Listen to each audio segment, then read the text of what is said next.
ドクター・デリート様という悪の科学者系 VTuber 様がいらっしゃいます。彼は Unity や自作の技術で VR の空間に V の姿を置き換える方法を編み出していました。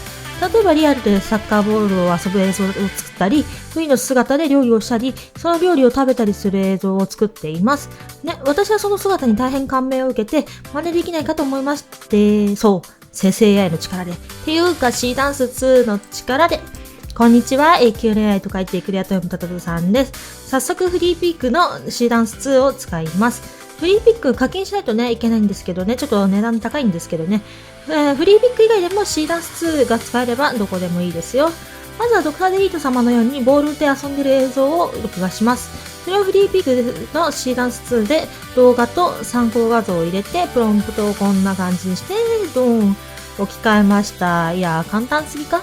次に食事シーン。デイリー様曰く録画がね、難しいシーンとのことで、私もね、食事シーンをスマホで撮りました。で、そして動画をフリーピックの C ダンス2に放り込みます。置き換えたい参照画像を入れて、プロンプトを整えまして、ドン。服のデザインがね、ミスっていますがね、大抵置き換えられてますね。参照画像をね、ちょっと修正してみました。ね、もうやっぱりちょっと服のデザイン微妙に間違えられてるな。てか私は服が細かすぎるのかな。で、イラスト置き換え版を作りました。プロンプトは同じです。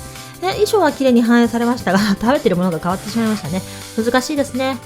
で、料理シーンも置き換えましょう。あらかじめ短く編集した料理の動画を作っておきます。あとね、VRM のね、手元の画像をね、用意します。で、動画と参照画像を入れて、プロンプトを整えます。ドン。で、こちらは、地味に苦戦しました。プロンプトでアニメで平面的と入れないと、高確率で手が写実的になっちゃいます。こんなもんでしょ。デリ様の技術は主に Unity などで開発している技術ですが、今回は私は生成 AI で模倣させてもらいました。とにかくデリ様にインスパイアされまくったってのと、以前 X でね、V の姿を置き換える技術っていうのが出回ってたので、やってみたかったという話でした。